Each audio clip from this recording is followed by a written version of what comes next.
Welcome everyone to another episode of Wine and Markets with Dan and Cam. My name is Daniel and I'm joined here by Cameron. On today's episode, what we'll be covering and what we'll be going through is a little bit more on, I guess, discussing a bit of what's been quite topical, which has been that whole push around artificial intelligence, AI, the surge of AI, looking at what we mean by that. And then, I guess, continuing on and looking at more the global economy, what we've seen this year, because given we're at the halfway point, and what we're sort of seeing with markets. We also have two wines, a red and a white, which we'll cover very shortly and obviously towards the end of the podcast. But for disclaimer purposes, I thought I might as well get that out of the way and we can begin the episode. So for disclaimer purposes, anything you hear today on today's podcast is general in nature and educational only. If you need financial or tax advice, please seek professional help and advice for that. Yeah. Great. Cool. Cam, take it away. Okay. First wine. So first wine is a delightful little red number. You can't really see it on the camera, but this is a Grenache brought to us by a new label called P.A.R wines. So this is made by sort of, I guess you'd call him a wandering winemaker in New South Wales, Nick Spencer. And the term P.A.R, it's a Latin phrase that what it basically means is examine the past, be in the present, and look to the future. I love that. That's yeah. awesome. Well, and in his case, Nick is like he's really creative with I guess grapes from New South Wales in general, we'd really say. And so what he's given us here is a really low alcohol, particularly for Australia, Grenache that's been matured entirely in what are called sandstone amphora. So that's like basically, instead of what winemakers do, they could let the wine sit in a steel tank. They let it sit in oak. In this case, it's actually in these sandstone vessels. And so what that's meant to do is basically encourage the sort of fruit tannins and not add any other flavors. Like you're just getting 100% fruit purity here. And what we've got here, I think, personally, I reckon you could fool someone that this was Pinot. 100%. It is light. Yeah. I'm actually shocked, given the Grenache, the alcohol limit is the alcohol sort of is so low. Yeah. But it's very light. It's almost like a Pinot. To be honest, I'm not a huge fan of Grenache. Yeah. I actually am a very big fan of this. Yeah, so it's got plenty of fruit, but it's still got a bit of spice, and the finish does linger. Like, I wouldn't say it's hugely complex or anything, but I'd say that there is complexity there. There's layers of flavor, and I honestly feel like if you poured this for anyone like that doesn't mind a red, like I would they'd say be happy. chilled for sure, because on the cooler side, we did let it try warm up over dinner. Correct. Yeah. We did try, just so everyone knows, we did put it in the fridge, even though it was actually quite cool anyway, but we put it in the fridge and it still wasn't cool enough. Put it in the freezer for a bit. You put it in the freezer? I did. I just sorry. I'm just admitting this now, sorry. Whoops. Put it in there for like 5 minutes, but then that changed it quite a bit. Yeah. Actually, I'm enjoying it a lot. Like, what will happen, it'll express different things. Probably 12 degrees, probably where you want it to sit at. Yeah, which is like what people tend to say for like wine fridges and like. But yeah, it's a lot of fun, and like I think I got this on the slight discount, but I think $30 or whatever it was. Like, not bad. I think that's quite reasonable. Like a lot of Aussie Grenache for me, my biggest issue with it is you get a burst of flavour and then it just dies in the arse, so to speak. Like it just doesn't have any follow through, whereas this does, but in a really sort of subtle, elegant way. So yeah, I think for first Grenache under this label, he's done a really good job. And believe it or not, the fruit's 100% from New South Wales, which area called Hilltops. So you're going down south towards Victoria. You know, it's interesting. New South Wales wine, sometimes it can be some fantastic wines that come out of that. And then there are others that are probably blends that I'm not a fan of. Yeah. But this, given where it's located, I wouldn't have expected It's not considered prime Grenache. Wow. So prime Grenache in Australia is, you'd say, sort of McLaren Vale would be the heartland, Yep. I think. But yeah, this for an unheralded region. It goes to show New South Wales, can still pull it off. Absolutely. Well, moving on to more of the AI front, I think this is I guess a topical question. And you know what we had done? We really did look at AI and compared the AI boom to that of the Bitcoin boom, and it's very similar in terms of the trajectories when you put the two charts together. Anyway, side note. So what do we mean by artificial intelligence? It's obviously in the news a lot. We've seen stocks, or a handful of stocks probably in the last couple of months, really lift the NASDAQ, while the rest of the NASDAQ has been quite, mediocre, or hasn't really done much.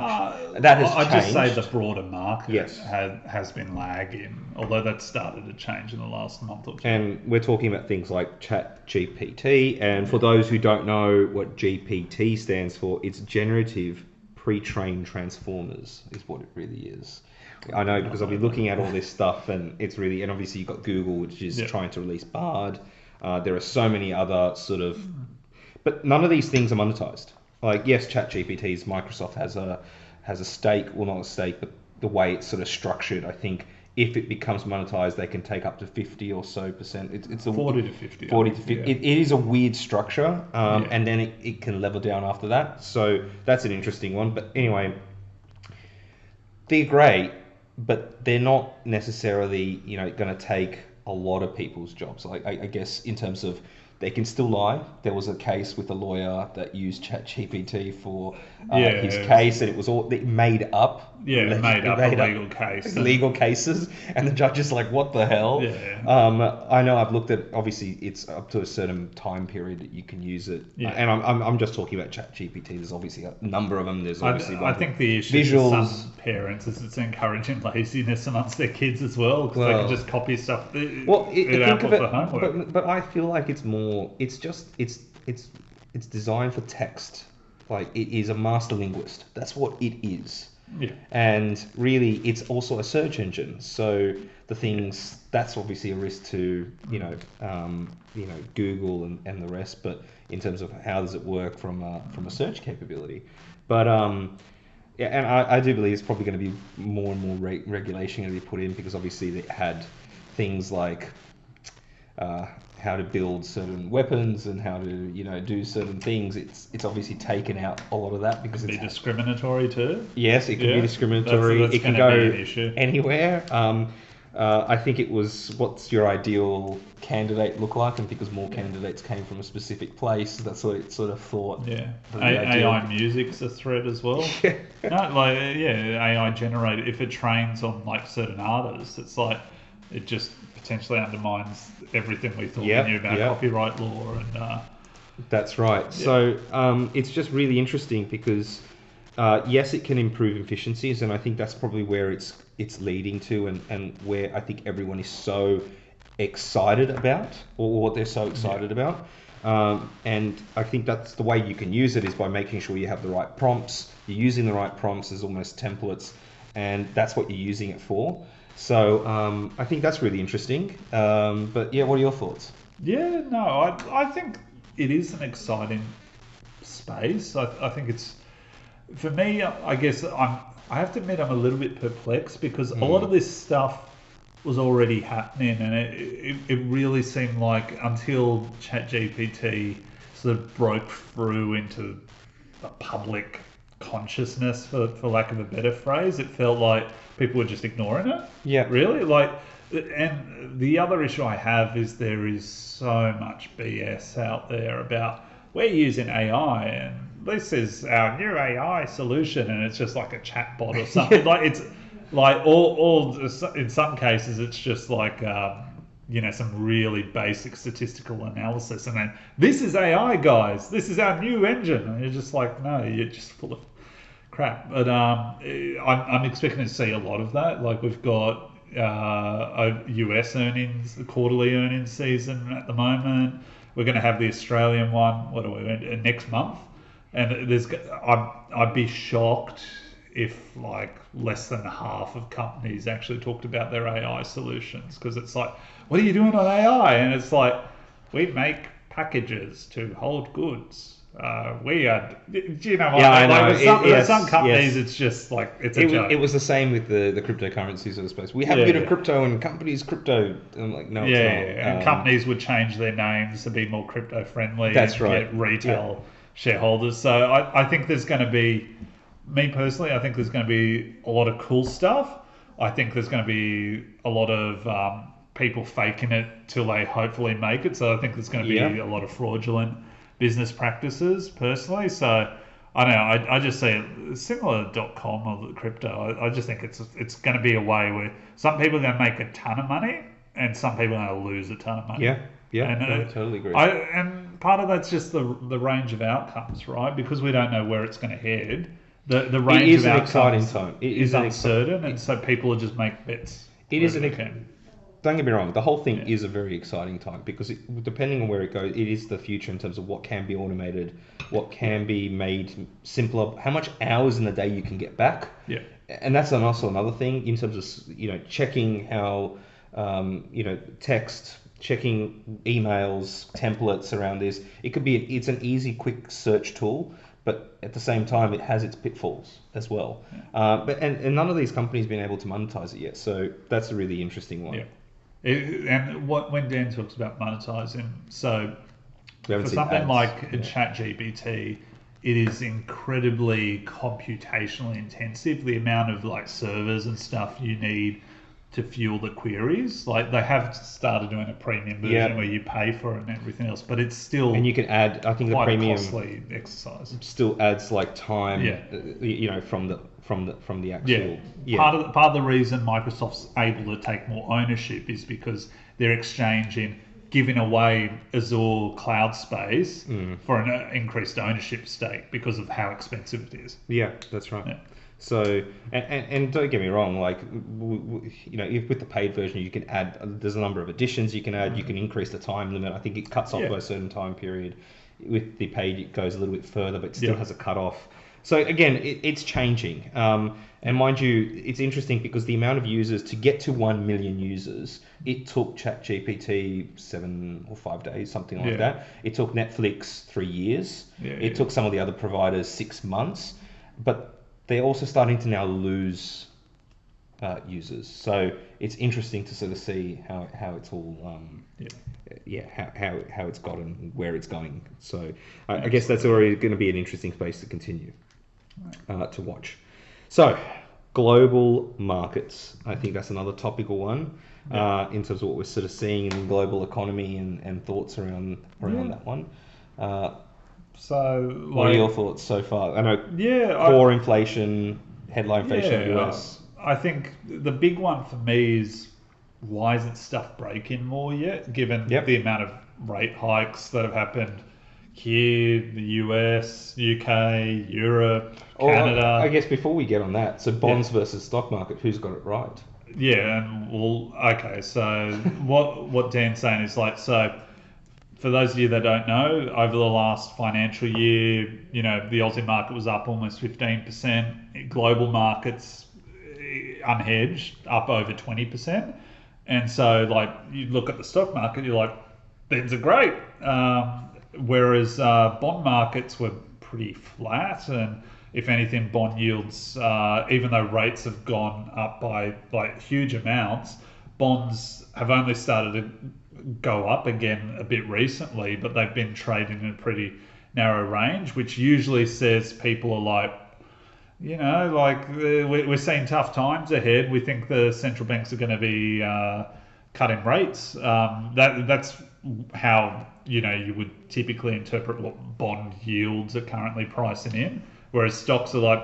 But also Great, bonds have guys. also been saying that with the inversions, they've been predicting that there is a recessionary period. They have been able to predict over the long run. Every time it dips into the negative territory, that there has been more of a there is a recession. We're in a danger zone. Yeah. And something I feel like we forget here is like certain countries have already entered technical recession. So what we mean is two quarters where the economy actually shrank.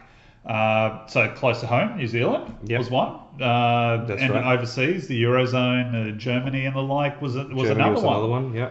Yeah, well, even the broader eurozone, I think technically I as think well. people in Australia are forgetful what a recession is, given we Yeah. haven't had one in a very, very long time. Yeah. What's the And number at now? Like yeah, depends how you define it depends on how you define it, but I think the yeah. best definition, the Like we've longest had is 33 or 34 years. like for both our lives, basically. Yeah. We've had a blessed Well, existence. most of the lives of everyone in Yeah. a whole two generations almost. That's true. Like you haven't seen something since the 80s. You haven't Yeah. seen something in 90s. Yeah. Yeah. And part of that is, I think people underestimated just how long, the average person could keep spending.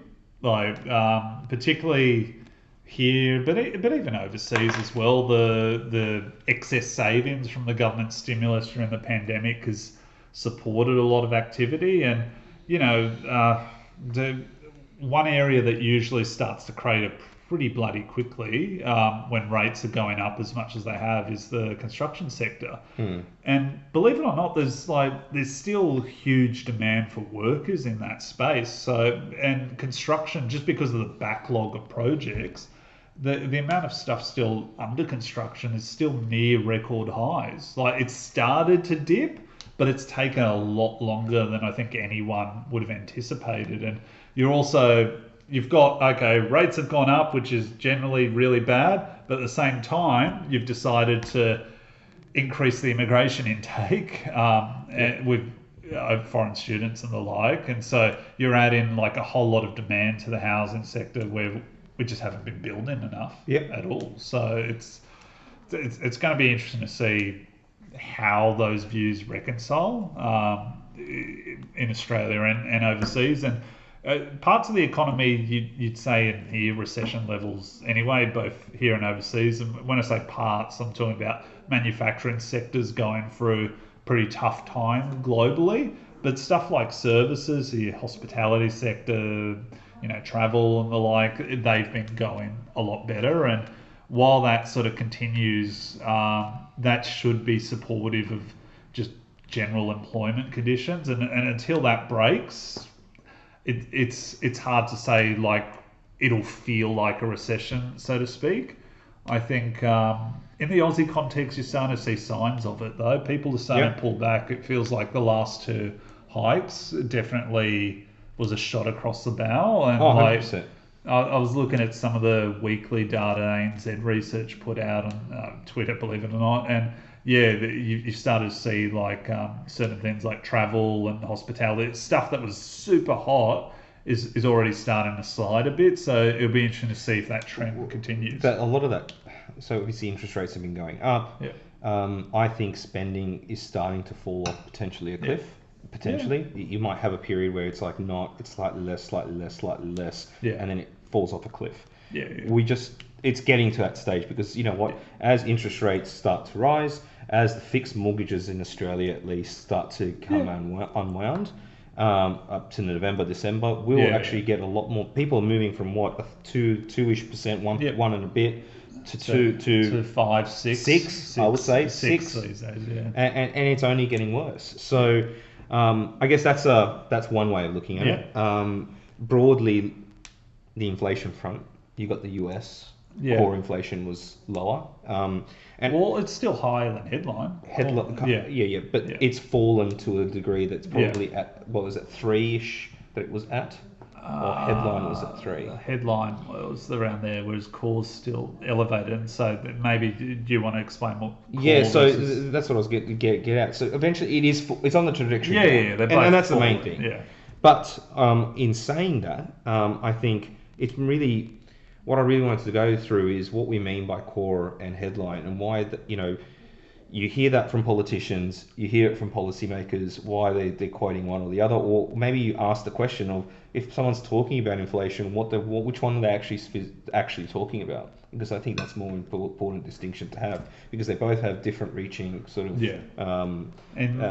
explanations. But also like for the purpose of what we were just talking about, interest rates, it's like the central banks of the RBA and the like, they tend to care more. So headlines, what you see in the newspaper, but what these guys are trying to target is core. No, core. Even Yeah. politicians, and that's the long-term view. Yeah. So I think this is a good example to really show right now what we really mean by core and how do you understand it. And I thought the best way and the best analogy that I had around this, and it's really quite interesting actually, was you go to a supermarket. Doesn't matter what supermarket it is. You drive to a supermarket. No, tell the people. They want to know you go to Aldi. No. Actually, I'm more of a Woolies man, but anyway. But I guess that's the closest one to me. So anyway, that's beside the point. You go to a supermarket. Okay, Cam. But anyway, so you go to a supermarket. You drive to the supermarket. Let's say, for example. Okay, so you use the fuel to get there. Yep. Okay. And you go to the supermarket, and in the supermarket you can use your car too. Yes, Yeah, yes. that's another one. So that's right. So you go to the supermarket, use your car, fuel for the car. You get there, and you can buy groceries, so food. Yeah. You can buy, let's say, a toaster. In some places they sell electronics, so you can buy that, or a bicycle, whatever you want. Let's say the supermarket has it all. Okay. So when we're talking about headline inflation, we're talking about it's factored in your fuel, it's factored in the groceries, it's factored in the shiny toaster, it's factored in the everything. bike, everything. Yeah. And now when we're looking at some of these things, the toaster and the bike, the price to that doesn't always change quite rapidly, but the price on groceries can change very rapidly within a month period or less, or daily pretty much. It can change. Prices go up and prices go down. That change in price obviously can affect or skew the numbers. So in terms of that, what core does, it strips out groceries, strips out the fuel, energy, cost of food, etc. And it only looks at things like your shiny new toaster or your bicycle or whatnot, and seeing if they are changing or not. So what central banks do is they won't look at headline, they'll be looking at core, because they can better plan for the future where they think, where they think the prices are rising, where they think inflation might be at, and better understanding that. But the day-to-day person doesn't care about core. They care about headline. What you feel. Because you feel that day in, day out. If fuel goes up 10% from last month, when you fill up, you cop that as an average consumer. So, but the issue for policymakers is there are different things that cause that volatility. Correct. And what you're trying to do is say, okay, if you draw a line through it, like what is the trend of inflation? And we want to make sure that's not too low, but we also want to make sure it's not too high. And at the moment, relative to where they want it to be, it's still a bit elevated. And the other thing that you're seeing a lot of press on, some of it I find personally very self-serving, but it just, talking about wage growth and everything else, because wages tend to be a bit sticky. Once people get like a wage hike of like 4%, they tend to hold on to that. They don't go to the employer like a year from now and go, oh, we'll take a pay cut of 4%. Yeah. So the wage growth, and to the extent that services and goods are priced off that, tends to be stickier. And so in certain countries, wages are still seen as being a bit too elevated in terms of growth, and so that's one of the issues that you're seeing a lot of people stress about. And the whole push from government around increasing people's wages will actually potentially create more inflationary outcomes and pain to the day-to-day consumer. So I think the next sort of part of this, and I'm excited to sort of, is more on the next wine we have, which is a white wine, Cape Mentelle. Yep. It's a Margaret River wine. So in Western Australia? Western Australia. It's probably, we've been to that vineyard actually. It's fantastic. So it's a Chardonnay. It's a 2018 one that I chose. Now Cape Mentelle is an interesting one because it was Aussie based. They sold it to LVMH, and then LVMH sold it to Endeavour and Dan Murphy's, I believe, are the ones. I think it was late last year, early this year. So Yeah. it's been recent. Yeah. It's actually more. Its alcohol content is higher than the red Yeah. at 14.5. But the reason why I'm not a huge Chardonnay fan, and whites have taken a long time for me. Which makes me sad. But yeah. But this for red drinkers, for people who actually like red wine and not a fan of whites, this is a gateway white wine. It's a big wine. It's a big. Yeah, when I remember the first time I had it was the heat wave we had in Bondi Beach, and it was a tasting for this. Yeah. And I have to admit, the white wine, I was like, Cam, this actually tastes like a red, almost like a red. It's got that woodiness to it. It's almost like a Pinot White, so to speak, if you could say such a thing. But it's delicious, absolutely delicious. And yeah, it's heavier. It's got more of like a woody. I would say like it's a pineapple. A pineapple. Yeah, that's right. Correct. Like, a little bit of that. Yeah. Yeah. So it's spicy. It's got a spicy note, and that's the oak talking as well. And the great thing about this is you can keep it and store it. They age nicely. And they age fantastically. Was it last year or the year before? We had a 7 or 8 year old, I think. Was it 2000? I think it was 21. Yeah. Yeah. So we had a 7-year-old version of this, and this is 5 years old now, and it's drinking fine. The benefits of screw cap as a bottle closure, they age as long as you don't store it in a tin shed. Yeah. They tend to age pretty gracefully, I find. And yeah, this is a big sort of broader style. But yeah, if like Dan's saying, for sort of big Aussie red, people that like that should find this style a lot more approachable. I think for me, when I drink wines, I sometimes think, what would I have this with? And see, for me, it's almost a bit too big for certain seafood dishes. So like I wouldn't have it with sashimi or ceviche, but I'd have it with like a salmon bake or something like that's got. I'd even go pork. Yeah. That's a good call. Pork, with like roast pork or something. Roast pork or a lamb. Actually, a lamb wouldn't be too bad. Depending on if it's more like a salad based one. It's actually not bad. It has to be. I don't know. I thoroughly enjoy it, and I think it's a good change up if you didn't want to have a lighter red, and you wanted to have this as a white, and it's actually not bad.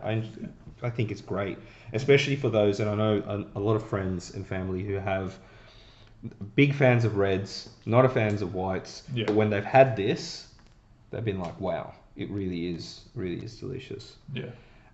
It's definitely it hits all the flavour buttons. Oh, it's 100%. Pineapple, sort of tropical fruits, cream. You got some oak there, adding a bit of like vanilla and stuff, and that'll. I get soften. the oak a lot. Yeah, and it's nice. It's really nice. Yeah. So moving on to markets in general, we've had a cracker year this year, half year, and financial year. Yeah. Financial year, sorry. Yeah. Yep, sorry. That's all. Well, financial year ending June. So for those, I think in the US, it's probably. End of December. End of December. Yeah. So, I actually prefer that personally, but anyway. So, yeah, it's not too bad, I guess. But like January tax returns, and that might be a good thing. Yeah, that's right.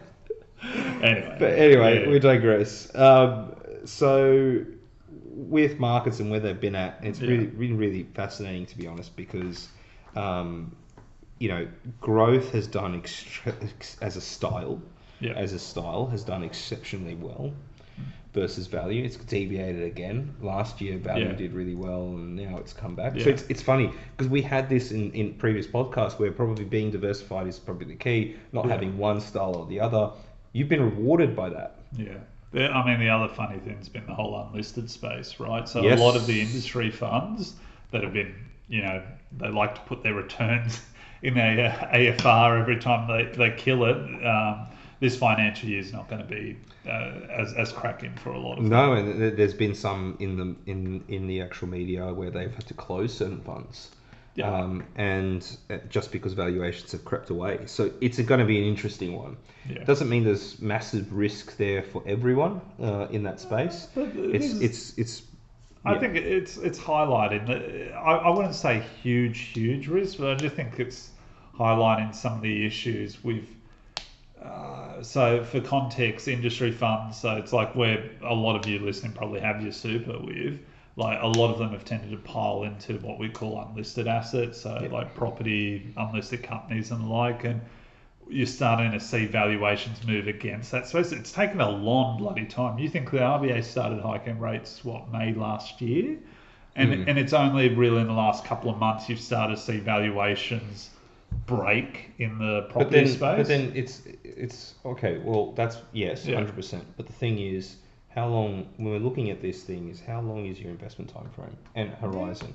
That's fair. With a lot of these, it's not 1 year or 6 months. It's 7 years minimum some of the time. No, there's a lot of truth. So if you're looking at it on a 7-year basis, as long as the asset's not permanently impaired, correct. Which I would say some office properties and some others potentially yes, but again, are. that's why you have a diversified book.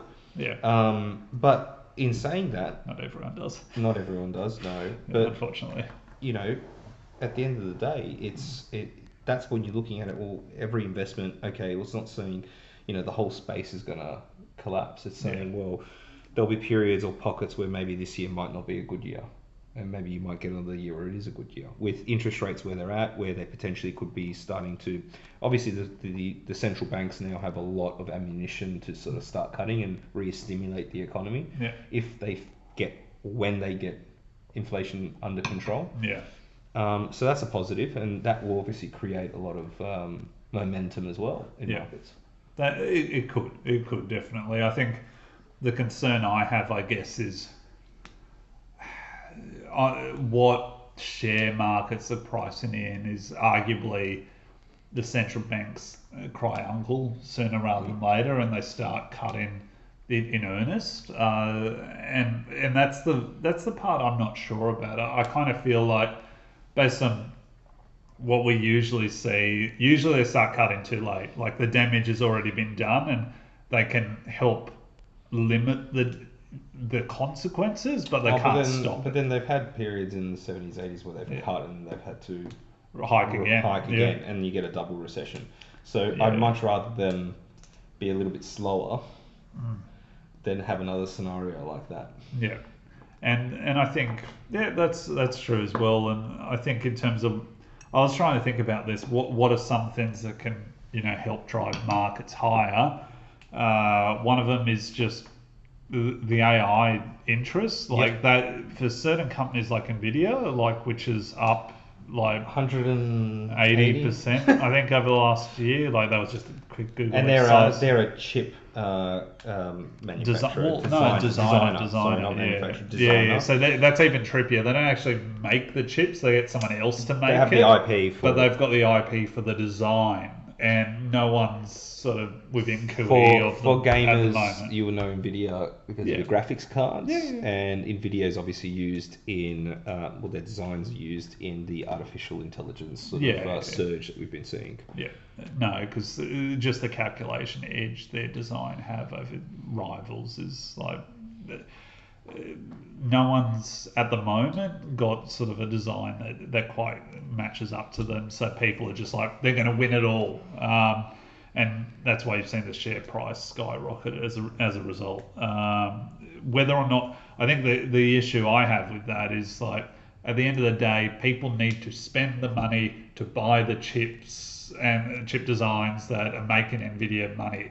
And it's it's that starting point. It's how much demand and how much persistence of that demand is going to hold up when, if you look at the average company, investment grade businesses that are having to borrow at 5-6% at a minimum in the US, it's you need to fund any new capex at a much higher rate environment. So I just wonder how sustainable some of that spending will be. The other one will be, and this isn't talked about enough, just earning surprises. And one of the key drivers of that will be businesses as a whole with the surge of inflation in like delivery costs, input like commodity prices and that. They've all jacked up prices, and as a result, and demand because of excess savings from stimulus and like a strong labour market. Demand has been okay to sort of support those price increases. And as a result, like a bunch of businesses are still surprising, and that's kind of the thing where I think, how long can that persist, right? Well, because if they keep doing it, that'll keep inflation higher as well. 100%. And 100%. it'll be harder and harder for central banks to justify cutting rates. So it's kind of like I'm not really sure where we end up. It's hard to see sort of like a really good course of action just yet, but at the moment things are still holding up well, and so you have to acknowledge that as well. The other thing is, we've talked about this in the past, where, well, maybe the bond market has it right, and the equity market thinks they have it right. They continue on. We've seen a lot of these growth, and they run out of steam. Yeah. And they go, oh crap. And we start to see pullback on valuations. Valuations are actually really, really high. PEs are really, really high. We start to see pullback potentially, or a bit of sort of panic setting in, or people just not spending, and not spending, or not maybe holding off and holding into cash, or vice versa. So, and you've started to see it, right? Like insurance, people are downgrading their coverage while still maintaining it. In meat consumption as well, like certain, like beef's usually one of the more premium categories, and people cut back on that in favour of cheaper substitutes. You're seeing that all start to happen. People are starting to change their travel plans as well. I think behaviours haven't fully kicked in. And you know they're what? Starting to though. Financial literacy is lacking even in our industry. I think financial literacy is not there. People don't budget. People don't know how to change budgets, or people don't know where, to be honest, where your cents and dollars are going. If you have no idea of where they're going, then it's hard for you to plan or to budget or to plan going forward for the future. And electricity bills are another one that's been a big Correct. Your rents, mortgage. It's not just that. Rents have gone up in proportion to, if people's mortgages have gone up, they have to pass on something, and rents have copped it as well. And then you've got, obviously, food has gone up. So it's a whole shebang of things. So it's interesting to sort of see where it will go. I don't think anyone knows. What we do know is that no one knows. And people there's no are crystal making ball. their bets. Correct.